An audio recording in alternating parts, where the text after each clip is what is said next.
hoje a gente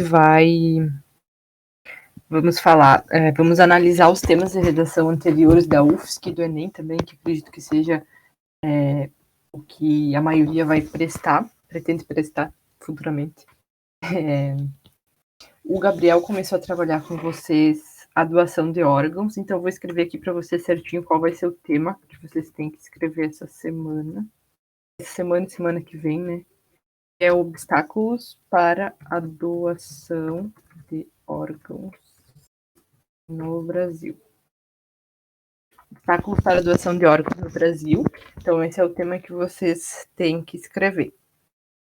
E sempre lembrando que quem quiser mandar sobre outro tema ou sobre um que ainda não escreveu, pode mandar também, que eu corrijo e dou nota para vocês. Então, deixa eu compartilhar a tela.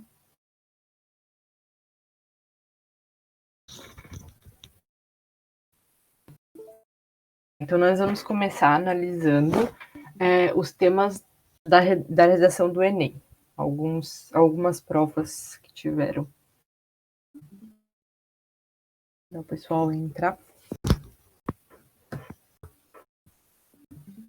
É interessante também que quando vocês forem escrever, eu sei que quando a gente escreve em casa, fica mais difícil fazer isso, mas tentar escrever baseado em textos motivadores e não pesquisando tudo que te vier na cabeça, sabe? Para você ficar mais próximo da realidade do que estar prestando a prova.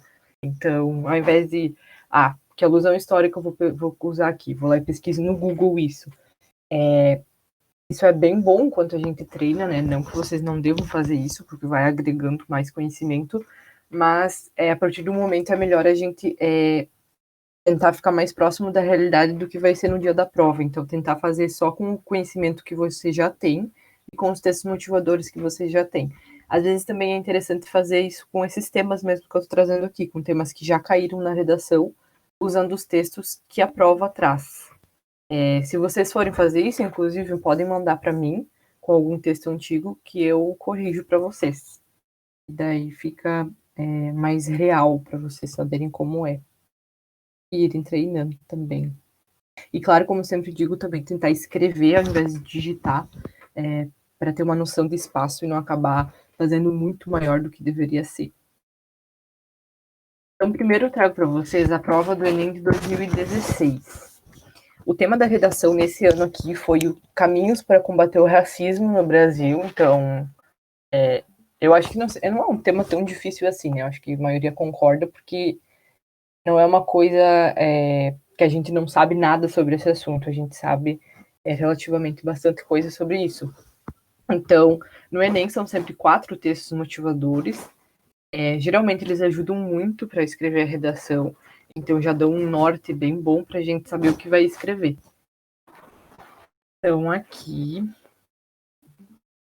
o primeiro texto motivador, ele vai trazer um fragmento de um livro. Então, ali embaixo fala, o livro O Povo Brasileiro, a Formação e o Sentido do Brasil, São Paulo, Companhia das Letras, 1995. Então, vou ler aqui para vocês. Ascendendo à condição de trabalhador livre antes ou depois da abolição, o negro se viu jungido às novas formas de exploração que, embora melhores que a escravidão, só lhe permitiu integrar-se na sociedade e no mundo cultural, que se tornaram seus, na condição de um subproletariado compelido ao exercício de seu antigo papel, que continuava sendo principalmente de animal de serviço. As taxas de analfabetismo, de criminalidade e de mortalidade dos negros são, por isso, as mais elevadas, refletindo o fracasso da sociedade brasileira em cumprir, na prática, seu ideal professado de uma democracia racial que integrasse o negro na condição de cidadão indiferenciado dos demais. Então, aqui está falando um pouco sobre, está relacionando o racismo no Brasil com o período da escravidão, da abolição da escravidão, e com a situação antes e depois disso. Então, é um texto que também ajuda muito a gente a saber do que está se tratando. Os textos motivadores também, além deles auxiliar a gente a ter alusão para colocar e ter ideias para colocar na nossa redação, eles também vão especificar um pouco mais o que a prova está pedindo. Então, se o tema é Caminhos para combater o racismo no Brasil, os textos eles já vão dar um norte do que esse título significa. para a gente entender mais do que está se tratando, para não ficar uma ideia vaga jogada ali. E também nesse sentido de título, é interessante também, uma dica bem importante, é quando pegar o título, analisar ele palavra por palavra e tentar escrever assim por cima, mesmo ali na folha de redação, o que significa cada palavra, para você conseguir entender exatamente o que está falando. Depois a gente vai ter, foi no ano de 2018, que foi manipulação do comportamento do usuário pelo controle de dados na internet. Esse tema ele teve bastante polêmica na época, porque eu acho que foi um dos anos que mais teve gente que tangenciou o tema, alguma coisa do tipo. Porque pelo título ser uma coisa meio extensa, sei lá, confusa, muita gente não entendeu exatamente o que ele estava querendo dizer. Então é importante a gente analisar com bastante atenção o título para depois escrever, para conseguir entender pelo menos o que ele está falando, para não falar de outra coisa completamente aleatória. Mas seguimos nesse aqui. E o texto 2, ele traz uma lei. Isso é bastante comum no Enem. Muitos temas vão trazer uma lei ou alguma coisa nesse sentido, como um dos textos motivadores. Então, aqui ele vai trazer a lei 7.716, de 89, que ela vai definir os crimes resultantes de preconceito de raça ou de cor. Então, o artigo 1º diz: serão punidos na forma dessa lei os crimes resultantes de discriminação ou preconceito de raça, cor, etnia, religião ou procedência nacional. Então, isso ajuda bastante também para a gente argumentar sobre o racismo na redação. Depois, o texto 3, uma coisa que também é bastante comum, que é uma imagem, um gráfico, ou algum cartoon, alguma coisa nesse sentido. O Enem também gosta de trazer isso. Então, aqui é uma arte do Senado Federal que fala racismo ou injúria racial. É a diferença entre os dois, né? Racismo é a conduta discriminatória dirigida a determinados grupos, e injúria racial é ofender a honra de alguém com a utilização de elementos referentes à raça, cor, etnia, religião ou origem. E depois a gente tem o último texto, que é o que são ações afirmativas. Então, percebam que ele está falando caminhos para combater o racismo no Brasil, e ele já está trazendo coisas que são desse caminho, por exemplo, as ações afirmativas. Vou ler aqui para vocês entenderem. Ações afirmativas são políticas públicas feitas pelo governo ou pela iniciativa privada, com o objetivo de corrigir desigualdades raciais presentes na sociedade, acumuladas ao longo de anos. Uma ação afirmativa busca oferecer igualdade de oportunidade a todos. As ações afirmativas podem ser de 3 tipos: com o objetivo de reverter a representação negativa, promover a igualdade de oportunidades e combater o preconceito e o racismo. Em 2012, o Supremo Tribunal Federal decidiu por unanimidade que as ações afirmativas são constitucionais e políticas essenciais para a redução de desigualdades e discriminações existentes no país. No Brasil, as ações afirmativas integram uma agenda de combate à herança histórica da escravidão, segregação racial e racismo contra a população negra. As ações afirmativas, elas existem na UFSC, por exemplo, através das cotas que a gente tem para negros, para quilombolas, para indígenas, para pessoas de baixa renda, para pessoas com deficiência. Então, isso também é um caminho para combater, aqui no caso, o racismo no Brasil. Então, ele já está trazendo isso, que é um caminho que existe. Esse aqui foi o tema de 2016. Se vocês tiverem alguma dúvida enquanto eu for passando, podem mandar no chat. A gente vai esclarecendo. Depois eu trago para vocês o tema da redação do Enem de 2017, que foi Desafios para a Formação Educacional de Surdos no Brasil. Esse foi o primeiro Enem que eu prestei, inclusive. Não é um tema assim tão difícil, né? Que eu trouxe para vocês esse tema nos meus slides. Eu não me lembro de qual aula, mas teve uns slides que eu usei isso aqui nas dicas de formular ideias. Então, quando a gente lê Desafios para a Formação Educacional de Surdos no Brasil, primeiro, olhar esse título e pensar, nossa, eu não sei nada sobre isso, é aí que está o problema. Acho que eu já tinha até falado isso para vocês. O problema está em eu não saber nada sobre a formação educacional de surdos no Brasil. É exatamente aí que está o problema, porque isso deveria ter mais visibilidade. Eu deveria estudar com surdos na escola, por exemplo. Não é que eles não existem, é que eles não estão inseridos no meio. Então, aí que está o problema e aí que estão os desafios para formar os surdos no Brasil. Esse foi 2017, isso aí. Então, aqui temos os 4 textos motivadores. Como eu disse antes, é bem comum ter uma lei. Então, aqui já começou com o que é isso aqui?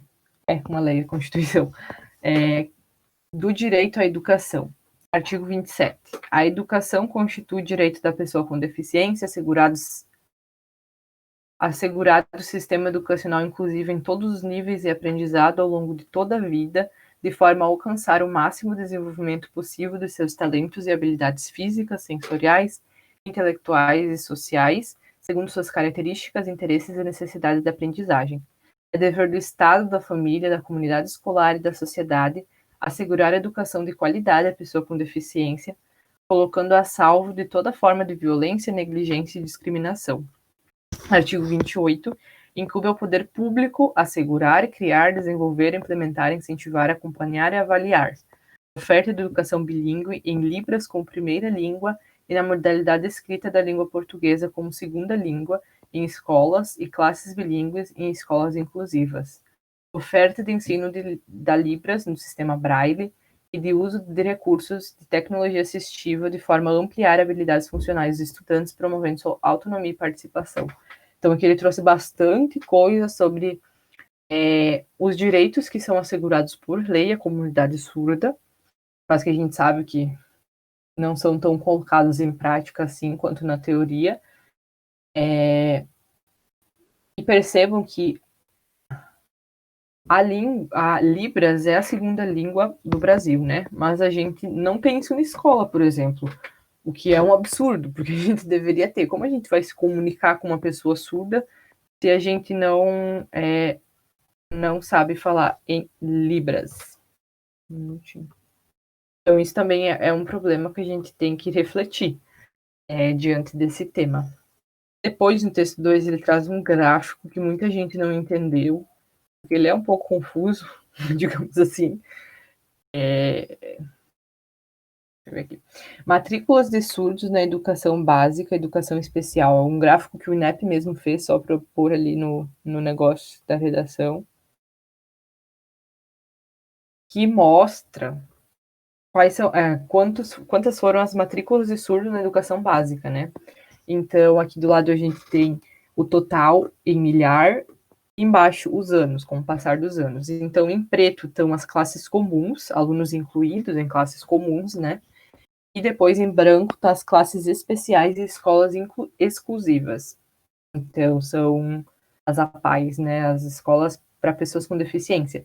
Então, a gente percebe que nos dois casos, tanto em classes comuns quanto em classes especiais, as matrículas de surdos, elas caíram conforme os anos. Então, de 2011 para 2016, houve uma queda nessas matrículas. E as matrículas em classes comuns, elas são muito maiores do que as matrículas em classes especiais. Então, aqui a gente já pode perceber também a problemática e os desafios que se tem. Depois do texto 3 tem uma imagem que fala: sou surdo e pós-graduada em marketing, e na sua empresa tem espaço para mim? Trabalho não tolera preconceito, valoriza as diferenças. Então, também a dificuldade que se tem depois que o surdo ele estuda e se forma em conseguir um emprego, né? Em conseguir um emprego que seja inclusivo e que ele tenha condições de trabalhar lá. Então, também há essa dificuldade que é muito grande para essas pessoas. E depois, no texto 4, tem um texto informativo ali, que é do site do governo mesmo, que fala: no Brasil, os surdos só começaram a ter acesso à educação durante o Império, no governo de Dom Pedro II, que criou a primeira escola de educação de meninos surdos, em 26 de setembro de 1857, na antiga capital do país, o Rio de Janeiro. Hoje, no lugar da escola, funciona o Instituto Nacional de Educação de Surdos, INES. Por isso, a data foi escolhida como Dia do Surdo. Contudo, foi somente em 2002, por meio da sanção da Lei nº 10.436, que a língua brasileira de sinais, Libras, foi reconhecida como segunda língua oficial no país. A legislação determinou também que devem ser garantidas por parte do poder público em geral e empresas concessionárias de serviços públicos formas institucionalizadas de apoiar o uso e difusão de Libras como meio de comunicação objetiva. Então, esse textinho também ele traz muita informação que dá para usar como área do conhecimento na redação. Claro que não vamos copiar todas as coisas que estão aqui, porque daí vai ser plágio, né? Mas dá para usar uma que outra informação que os textos motivadores trazem para a gente. Depois, temos o tema de redação de 2018, que é aquele que eu falei antes, que causou um pouco de confusão, que foi a manipulação do comportamento do usuário pelo controle de dados na internet.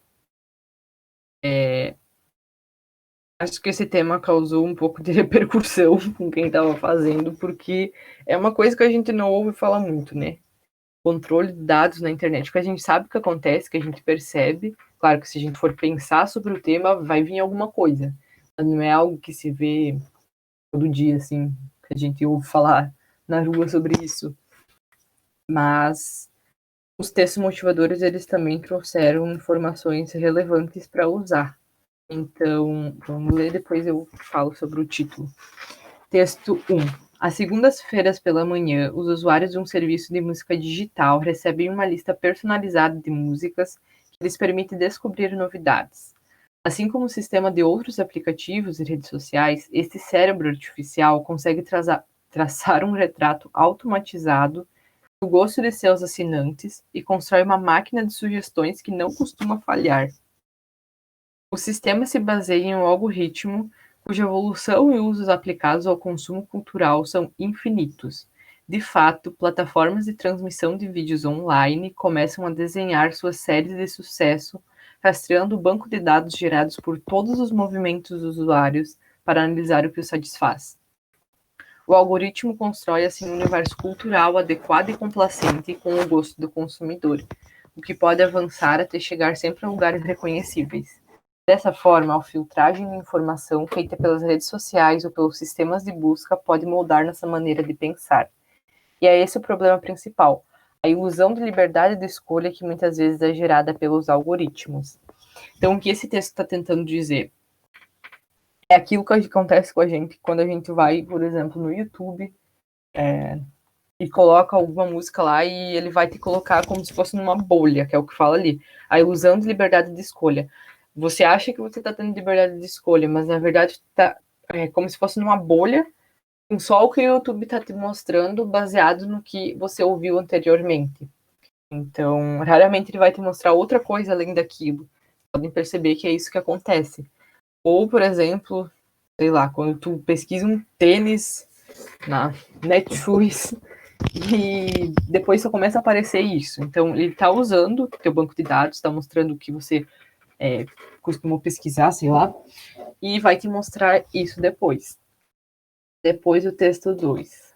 Nos sistemas dos gigantes da internet, a filtragem de dados é transferida para um exército de moderadores em empresas localizadas do Oriente Médio ao sul da Ásia, que tem um papel importante no controle daquilo que deve ser eliminado da rede social a partir de sinalizações dos usuários. Mas a informação é então processada por um algoritmo que tem a decisão final. Os algoritmos são literais, em poucas palavras, são uma opinião embrulhada em código.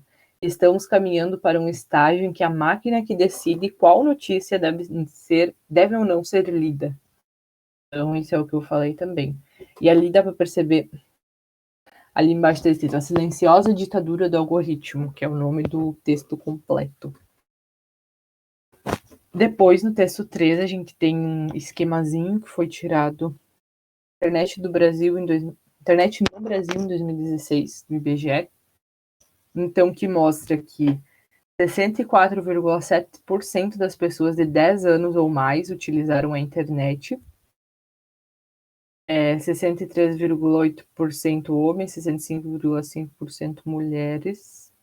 Cerca de 85% dos jovens de 18 a 24 anos de idade e 25% das pessoas de 60 anos ou mais de idade utilizaram a internet.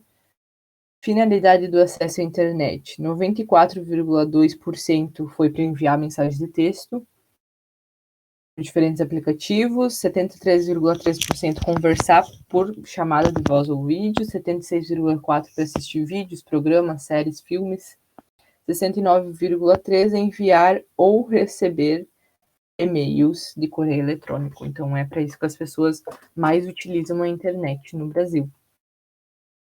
Depois tem um outro texto, que é como a internet influencia secretamente nossas escolhas. Então, percebemos que todos os textos eles estão se referindo a isso, né? Como a gente tem uma falsa liberdade de escolha na internet, porque o algoritmo ele vai acabar pegando nossos dados, digamos assim, e transformando naquilo que eu disse, numa bolha onde a gente vai ficar ali.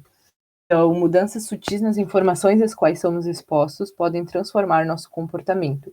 As redes têm selecionado as notícias sob títulos chamativos como trending topics ou critérios como relevância, mas nós praticamente não sabemos como isso tudo é filtrado. Quanto mais informações relevantes tivermos nas pontas dos dedos, melhor equipados estamos para tomar decisões.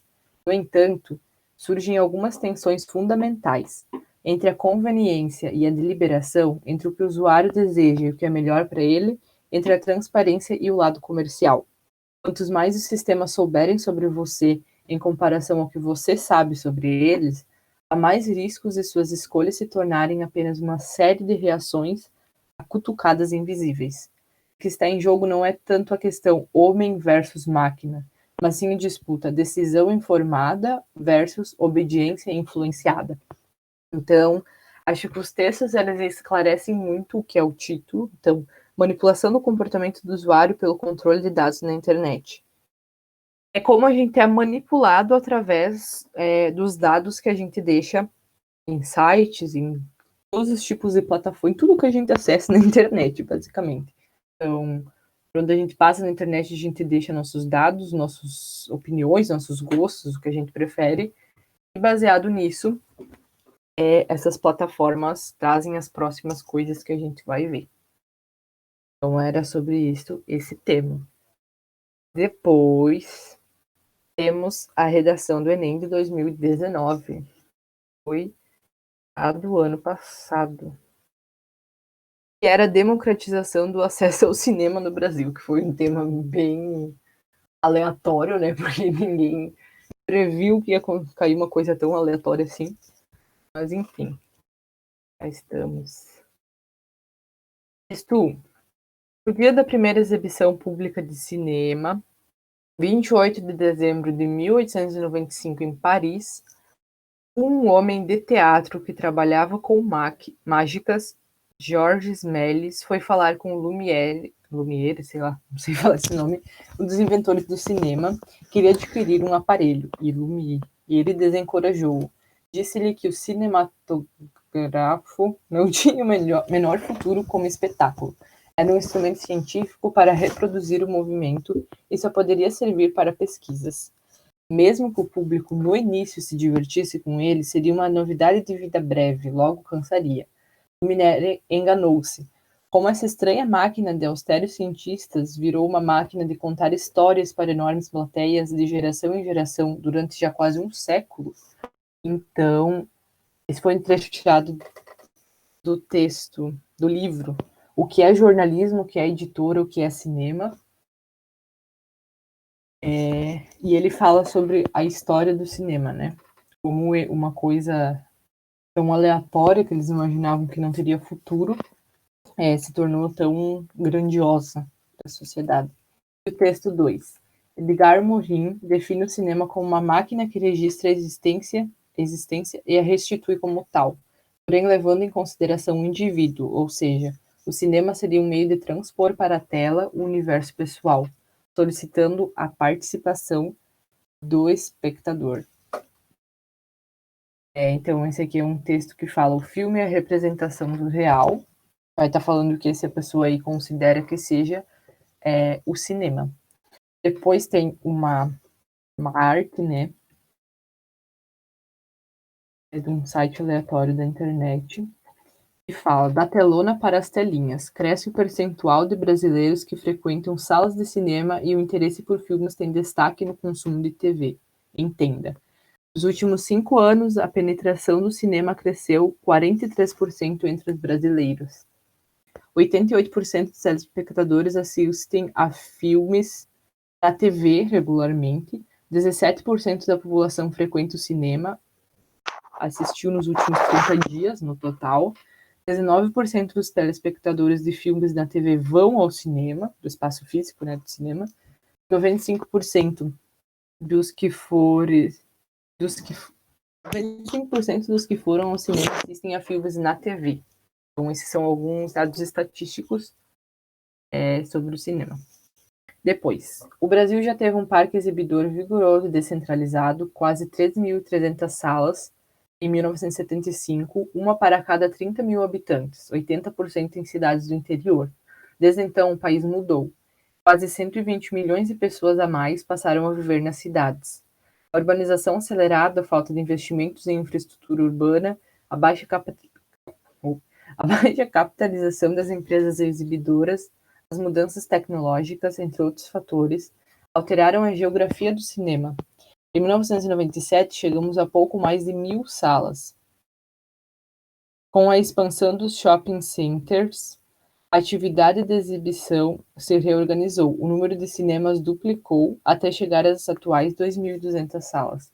Esse crescimento, porém, além de insuficiente, o Brasil é apenas o 60º país na relação habitantes por sala, está bem longe, ocorreu de forma concentrada. Foram privilegiadas as áreas de renda mais alta das grandes cidades. Então, dizemos que aqui está trazendo problema já. Foram privilegiadas as áreas de renda mais alta das grandes cidades. Populações inteiras foram excluídas do universo do cinema ou continuam mal atendidas. O norte e o nordeste, as periferias urbanas, as cidades pequenas e médias do interior.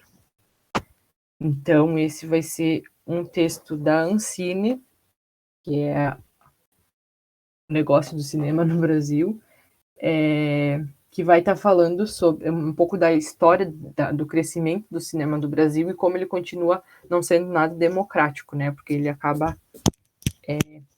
excluindo parcelas sociais. Então, o tema era democratização do acesso ao cinema no Brasil. Fazer com que o cinema seja oferecido de uma forma mais democrática. E daí agora a gente passa para os temas da redação da UFSC. Que são, como eu já tinha falado várias vezes para vocês, 3 propostas, né? De tipos textuais diferentes. Então aqui a gente tem... Ai, que ano que é agora isso aqui? 2016. Então, a primeira proposta ela vai ser uma lenda. O tipo textual a gente nem viu. Eu acho que eu não vou nem ler para vocês esse aqui. É só para vocês verem, ele traz 2 textinhos. Fala sobre a cultura de ter a cultura indígena que traz mitos e lendas, né? Como isso é uma cultura indígena. E depois de baixo fala também sobre as lendas indígenas e embaixo tem uma foto. Então, às vezes, os textos motivadores da UFSC, eles não ajudam muito, assim, pra gente escrever.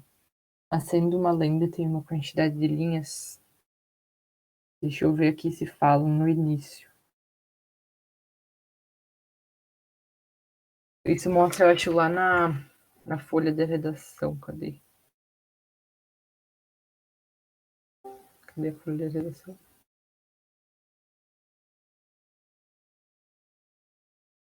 É que na folha de redação vai ter o tipo que tu vai escolher, tu vai ter que colocar o número que tu escolheu, proposta 1, 2 ou 3, e vai ter as linhas. Isso eu acho. Ah, não é aqui. Mas enfim, ele vai especificar quantas linhas precisa ter no máximo. Em algum lugar ali onde tá a folha de redação. Viu, o Roger fez essa prova. Deus me livre, as provas discursivas, as questões discursivas são um tanto quanto esquisitas da UFSC. Nem lembro o que eu fiz nas questões discursivas, mas eu sei que eu fiquei um pouco chocada quando cheguei nessa parte do vestibular. Porque, olha, a gente tem umas coisas meio estranhas aqui, né? Gabaritei de matemática, ó. Parabéns. Zerei de química, eu acho que eu devo ter zerado tudo quase. Mentira, não pode zerar, senão não passa. Ninguém sabe, eu acho que tá fazendo na discursiva. Mas enfim. Porque eles colocam umas coisas bem estranhas. Não sei se vocês já analisaram provas antigas da UFSC, mas é interessante vocês olharem isso. Pra ter uma noção do que tá acontecendo. Daí aqui, ó, nas questões discursivas, você tem que mostrar os cálculos. Assim, como eu não sou muito boa em matemática, às vezes nem cálculo faz, né? Vai no chute. Só que daí, como você faz e no chute, quando tem que especificar que cálculo tu fez. Não sei, né, gente? Daí é enche linguiça mesmo, isso aí.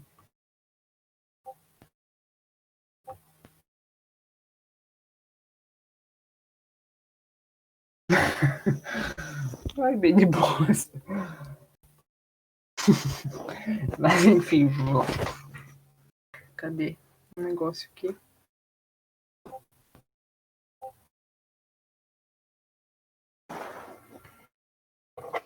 Daí a outra proposta era uma dissertação. Os temas também não são lá muito agradáveis. Não tô querendo assustar vocês, tá, pessoal? Porque é possível.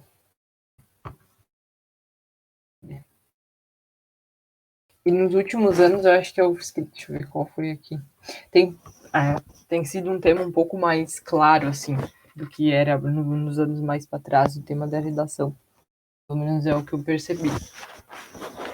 Mas enfim, então o texto dissertativo era para ser sobre o papel das festas populares na continuidade de uma memória coletiva. E ele traz 2 textos e uma imagem. Sempre tem uma imagem. Não dá pra gente usar muito, né? Mas ela tá ali. Que daí as festas podem ser examinadas do ponto de vista da atividade lúdica, mas também como um acontecimento de integração da realidade das comunidades envolvidas, no sentido de avaliar seu potencial como formadora da cidadania, da conscientização e da participação social. Ao expor a cultura, a memória histórica e os usos dos povos, as festas populares podem subverter as propostas de turismo predatório, beneficiando as comunidades envolvidas em tal atividade. Comunicação, resistência e cidadania, as festas populares, comunicação e informação. Então, esse tema também usa bastante coisa que fala de cultura, né? Então, claro que tu vai voltar o teu texto para o papel das festas populares na continuidade de uma memória coletiva, mas a argumentação pode ser relacionada à cultura.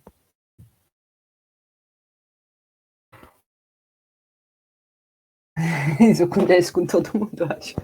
De ver a nota e depois ver que a pontuação não é até 10, e até 15. Mas, cadê? Daí tinha essa imagem aleatória, um pouco estranha. Ciranda Cirandinha, de Amaro Francisco. Aí depois, as festas populares são momentos ímpares de expressão e de manifestação da cultura popular, de sociabilidade, integrando diversas tradições, nas quais as camadas populares se envolvem com intensidade.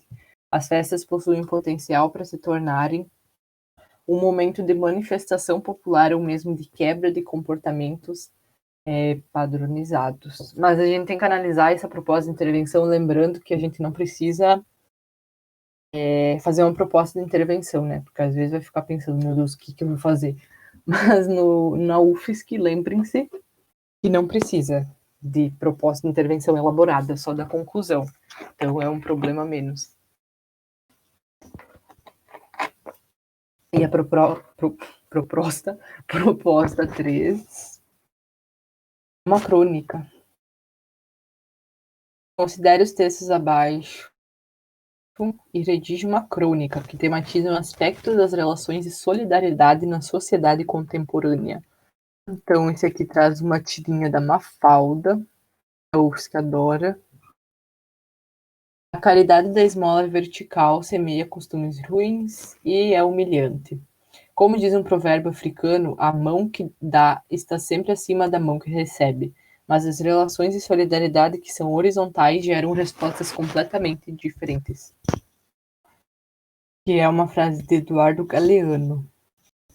Depois de um livro, Antropologia da Solidariedade, temos: se concordamos com o conceito de solidariedade como vínculo de responsabilidade recíproca, já teremos saído do uso vago dessa expressão atribuído pelo senso comum. Aí temos uma tirinha da Mafalda. No jornal está que aplicou um soco no goleiro diante da indiferença do árbitro que não marcou a falta. Aí ele fica bravo. Como alguém pode ficar impassível diante disso? A Mafalda diz: é cada vez maior o número de crianças abandonadas e desnutridas. Ela tá lendo no jornal, né? É bom ver que você se preocupa com uma coisa tão importante, papai. Todo mundo deveria ser como você. Ela pensou que ele estava se referindo àquilo, mas na verdade estava se referindo ao jogo. E é isso aí. Que era o tema da redação deste ano. A UFSC, depois temos. Falei que eles adoram tirinhas do Irmandinho e da Mafalda. O ano de 2017. Que a primeira proposta já vai ser uma dissertação sobre a participação dos jovens na vida pública. Mas temos aqui apenas duas imagens motivadores, que não tem nenhum texto, né? São só duas coisas. A primeira é uma tirinha.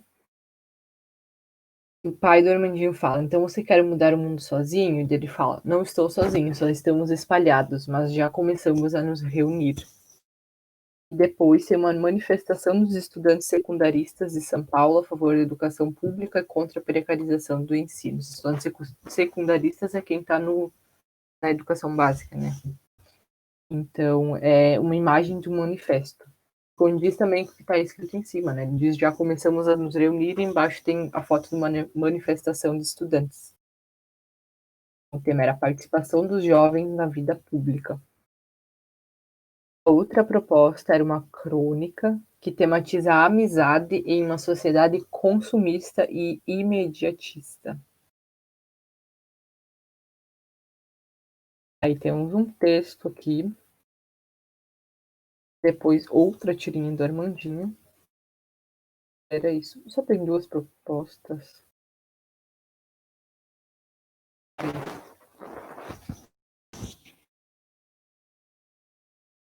Só teve duas propostas. Ué? Eu tinha me tentado isso, mas enfim. Foram duas propostas. Uma era uma crônica, uma era uma dissertação. É o comum, né? A dissertação cair.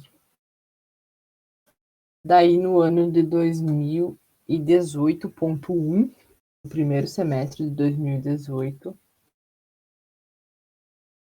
a gente tem uma dissertação que tematize as escolhas feitas na vida e o resultado das decisões tomadas. E só tem uma imagem: você é livre para fazer suas escolhas, mas é prisioneiro das consequências. As escolhas feitas na vida e o resultado das decisões tomadas. Tá, é isso. Mas como eu tinha dito antes, às vezes a gente olha para o texto e se desespera porque pensa no modelo do Enem, né? Só que, apesar de também ser um texto dissertativo, na UFSC, a gente não precisa fazer tudo aquele negócio de fazer a proposta de intervenção e etc e tal. Então, não precisa se preocupar tanto. Sim, são muito aleatórios os temas. Não sei porque que eles colocam uma coisa tão aleatória assim, uma viagem. A UFSC é o Desk também, que gosta de colocar umas coisas bem loucas.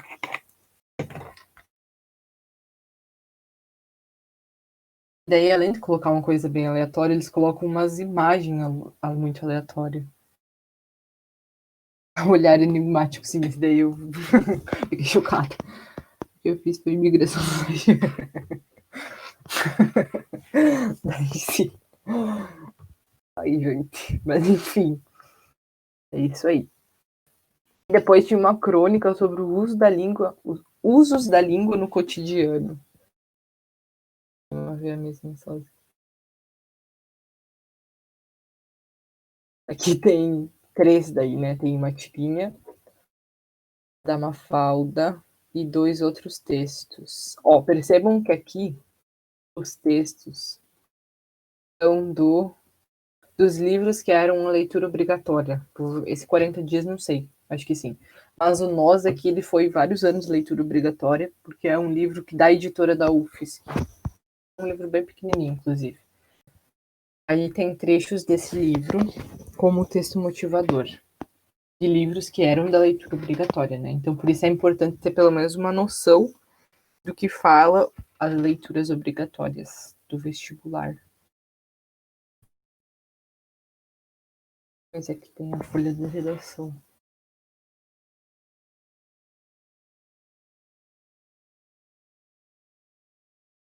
Não tem, né? Porque a folha de redação é separada.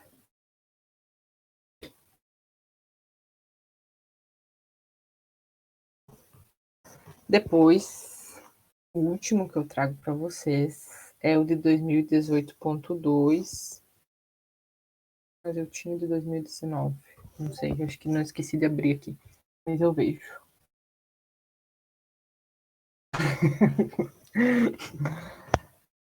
No ano de 2018.2. Antes era 18.1, né? Que era o vestibular de verão.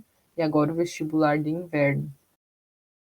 Com base nos textos motivadores, escreva uma dissertação que tematize a importância da ética no vida do cidadão. De onde vem a palavra ética? Do grego ethos, que significa morada do humano, é a fronteira entre o humano e a natureza. Ethos também significa marca ou caráter. Nós, humanos, não agimos por instinto, agimos por reflexão, por decisão, por juízo. A ética é o conjunto de princípios e valores da nossa conduta na vida. A ética é um conjunto de princípios e valores que você usa para responder às 3 grandes perguntas da vida humana: quero, devo, posso? Então, um trecho do livro Qual é a Tua Obra? Inquietações propositivas sobre gestão, liderança e ética, do Mário Sérgio Cortella. E depois tem não uma, mas 2 linhas. O que tem nesse jornal, nesse recorte de jornal, Manolito? As cotações do mercado de valores morais, espirituais, artísticos, humanos? Não, dos que servem para alguma coisa. Depois, no outro. Tome, pensei em ficar com o troco da padaria para comprar bala, mas não consegui. É tudo por causa do maldito inquilino que começou a dizer que isso é muito feio, que não se faz e sei lá o quê. Inquilino.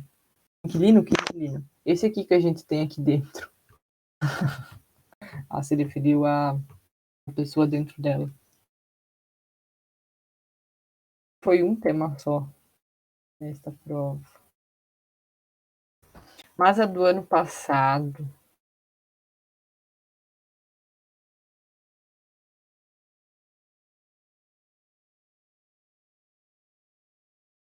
2019.1, o tema tinha sido sobre os agrotóxicos, né? Acho que eu tinha até mostrado para vocês em alguma aula. Deixa eu só ver se eu acho a folha de redação.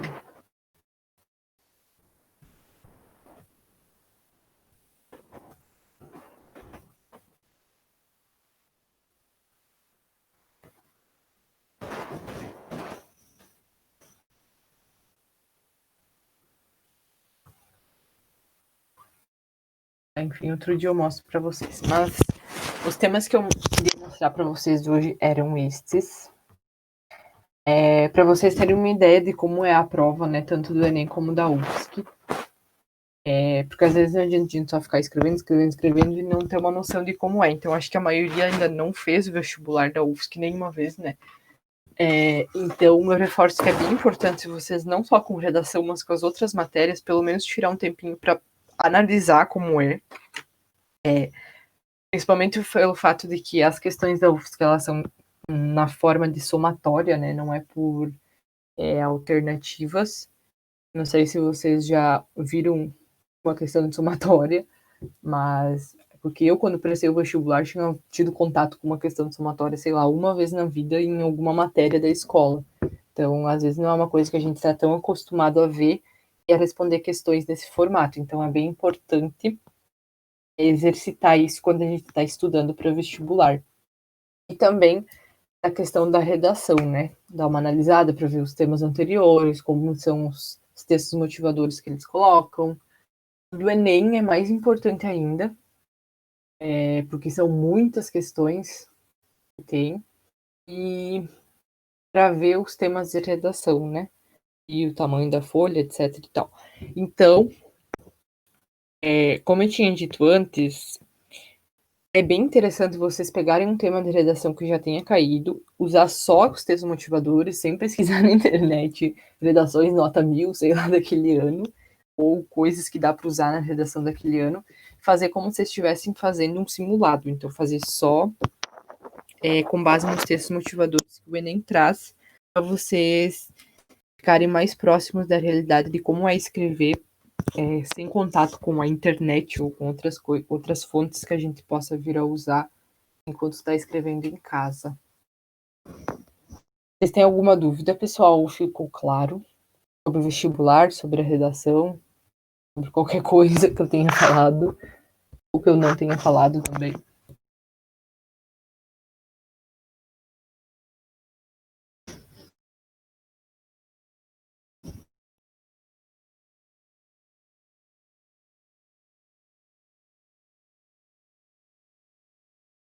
Conseguiu entender?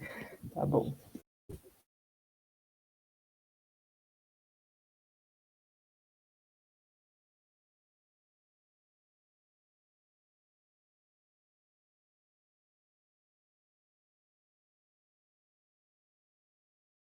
Pessoal, então qualquer dúvida que vocês tiverem, vocês sabem onde me procurar.